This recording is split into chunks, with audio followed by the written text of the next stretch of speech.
Good morning mga kabisland. So dito po tayo ngayon sa Calawag, Quezon. So new property tayo mga kabisland. So itong property natin mga kabisland ay 6.8 hectares mga kabisland. So ito po ay titled ano po. Yan, titulado po ito and buhay po yung may-ari. So tabi rin po siya ng barangay road mga kabisland. So ganito po yung barangay road niya, no. Yan, so ito po yung bali mga ano po ito mga kabisland, mga itong malapit sa part po ng property is malapit, rough road po siya. Then doon po sa dinaanan po natin, ang malapit po sa National Highway, doon po hindi ano siya, mayroong siyang cemented tapos mayroon pong rough road ano. Pero pasok naman po mga kabisland, even po yung Toyota Vios. Kasi yung pagka rough road naman niya is ganito po siya no. Yan. So saka ongoing na rin naman po yung construction din ng ano nung kalsada. So may mga one way na ano na cemented na. Yan. So maganda ito mga kabisland kasi ito po siya ano, ito yung pinaka property, itong right side lang po ng ano ng kalsada na to. So ang layo mga kabisland po nito sa National Highway. Nag-drive lang po kami ng mga 5 minutes lang po ano. 4 to 5 minutes lang. So gamit po namin yung motor. Yan. Tapos from National Highway from ano naman po from town proper, from Jollibee Calawag, so nag-drive po kami ng mga 10 minutes ano po sa ano sa National Highway, tapos plus 5 minutes papunta po dito sa property. Yan. So ganito po yung itsura nung ano mga kabisland, ng property. Yan. So ito na mga kabisland, pantayan naman ito, itong area na to. Tapos pagdating dito sa ano na to, medyo meron siyang umbok ano, itong part na ito. Umbok po siya. Pero ito mga kabisland, pantayan siya. Tapos yan, meron po siyang boundary po dito. Ito po yung boundary niya. Yan. Ito pong sapa na to, boundary po yan. Yan po yung boundary niya pag ganun po siya. So tapos yun. Ang ano lang dito mga kabisland, wala po siyang masyadong tanim ano. Makita po ninyo mga kahoy-kahoy lang siya na hindi rin naman namumunga. So may ilan po na mga nyug, yan tulad niyan, may mga nyug po siya tapos may maliliit din. Yan. Pero kalimitan po mga kabisland, halos may mga area po siya na walang masyadong tanim. Kaya reason binibenta rin po ng seller ano po ng musmura din po ano. Yan. Puntahan po natin yung ibang area. So sa signal mga kabisland, may signal po dito ano po. Tapos yan, pagdating naman sa kuryente, meron din pong line ng kuryente kasi may mga barangay pa naman po dun sa unahan. Sa tubig po ang uso po dito, deep well ano, yan. So marami naman pong bukal kasi dito sa ano Quezon Province. Yan, from Metro Manila mga kabisland, yun, drive lang po kayo ng mga 6 to 7 hours. Meet up tayo sa Jollibee, Calawag. Yan, so para makita po ninyo itong property. So ito, may mga area mga kabisland na pantayan din siya. So yan, pwede kayo dito magawa ng bahay kung gusto po ninyo.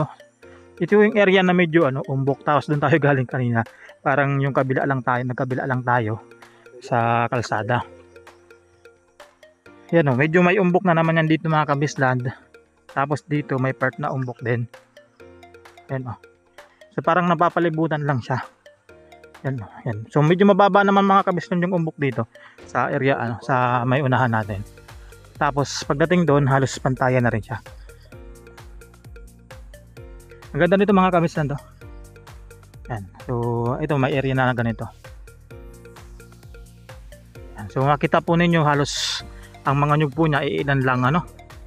Yan. Ilan lang po yung nyug dito mga kabisland. So okay naman sa ano, sa price po niya. Ano po. So okay din. So kung halimbawa ay paghahayupan, yan pwede po ito. Kasi may malapit din po kasi dito ang ginagawa na ano na farm. Yan. Yan, ito pong right side lang tayo mga kabisland ano. So medyo nag-i-start na po kasi itong mag-ulan, kaya itong kalsada natin yung mga lubak-lubak na mababaw nagkakaroon ng tubig.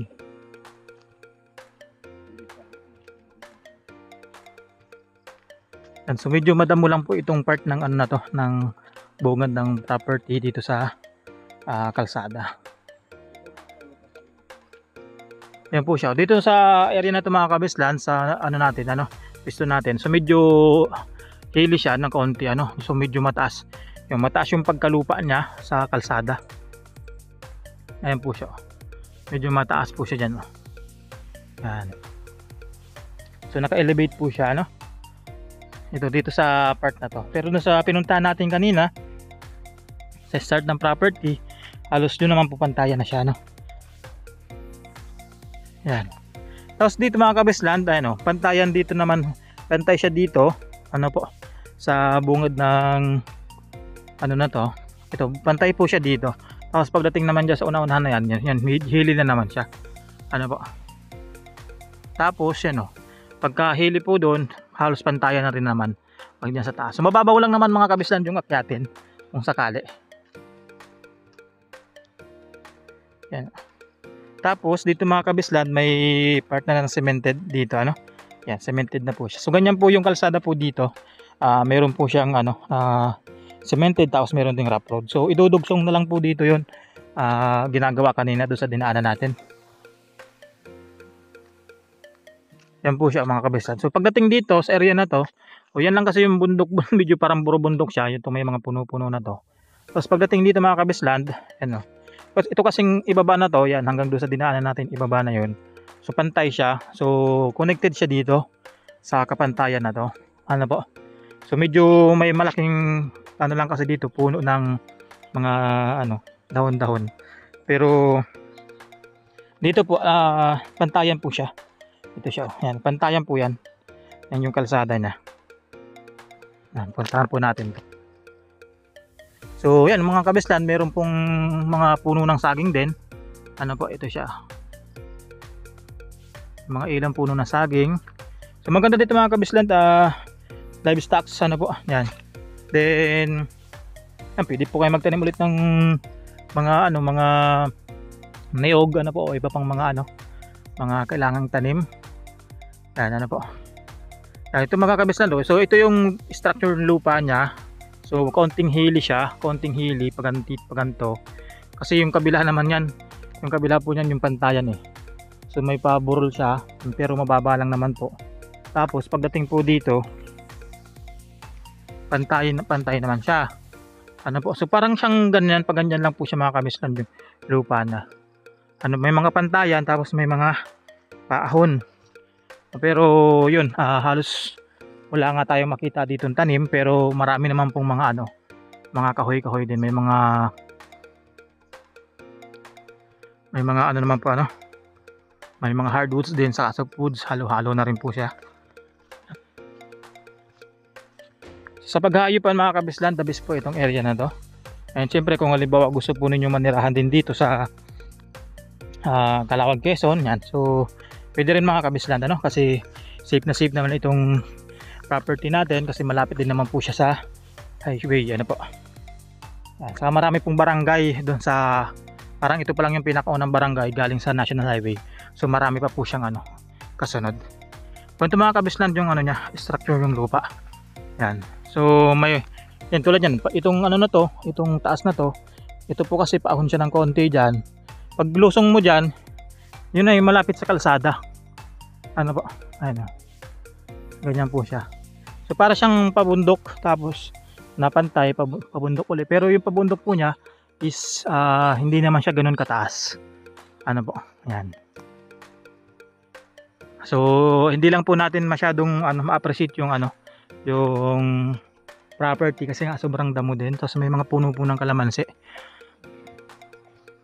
So yan, ito mga kabisland, yung medyo isa sa pinakamataas na ano dito, na parang pabundok, ano, paburol yan, no.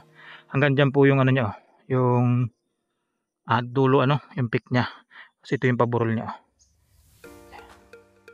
Pero pagdating po dyan sa ano, pantayan naman, taas na rumbaga po yung kalsada. So marami naman po mga kabisland apistuhan sa pagtatuyuan po ng bahay o ng rest house.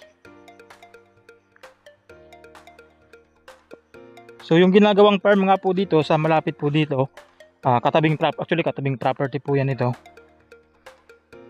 Bali ano nila pinantay din nila yung lupa doon. So ganito rin po siya, pero pinantay nila, binuldos.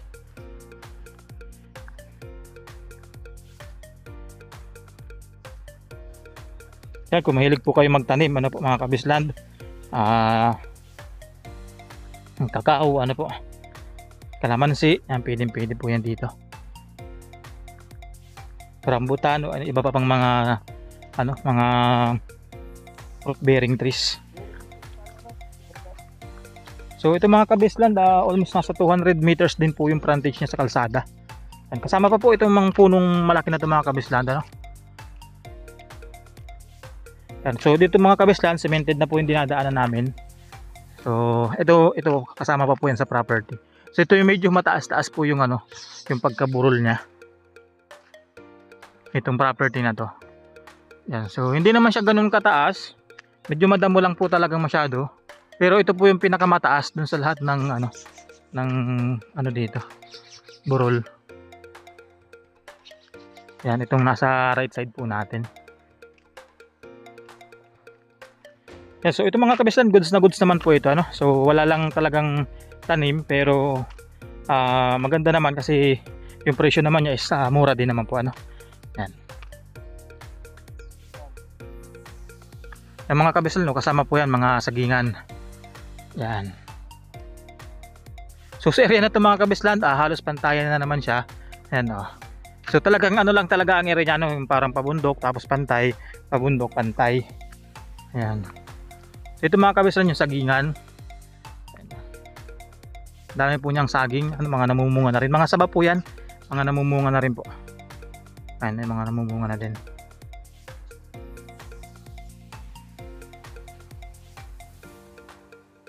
Yan, so dito halos pantayan na naman siya sa area na to. Ayan.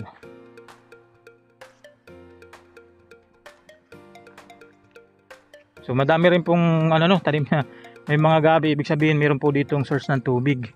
Lagi pong basa Yan, so may mga puno din po ng kawayan ito. Kung sakaling gagawa po kayo ng mga kulungan ng hayop, pang bakod, pwede po ninyong magamit. Ito siya, may tubig po dito. Ayan, may tubig po dito sa loob. So dumadaloy po siya mga kabisland, So galing po siya dito sa area na to. Ayan. Galing po siya dyan. So siya mga kabisland, dumadaloy. So hindi ko lang po sigurado kung pag summer ay walang tubig ito, kasi hanggang dito lang yung tubig niya siguro po pag nalinisan ito, yan yung puno po na yan sa loob niyan. So madaloy po yan ng dire-diretso. Yan po yung mga bukal po dito mga kabisland. Tapos ito mga kabisland, so medyo hilly na siya. So ito yung kabila nung pinuntahan natin kaninang pantay. O yan po siya, yan na yan. Pag akit natin dyan, yan na po yung pantayan kanina. Tapos nandito naman na po yung, yan po, ang dami po dyang saging, puno ng kawayan. Ang dami po yan. So kung mahilig po kayo gawa po ng kulungan po ng ng hayop, po, magagamit niyo po yan, kubo, pangbakod, po.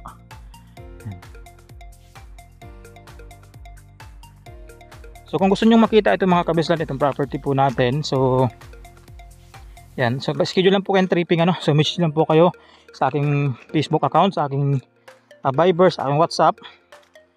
Yan.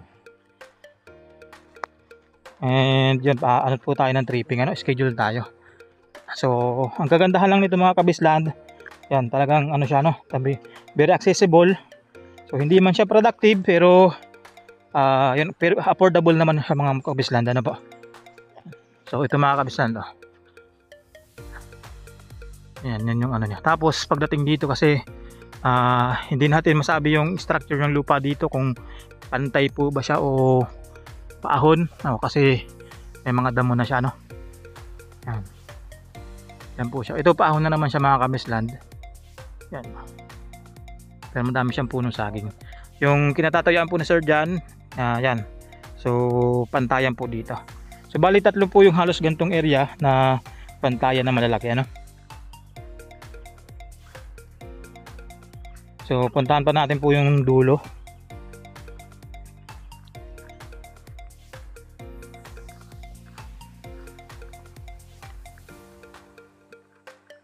Ganda nito.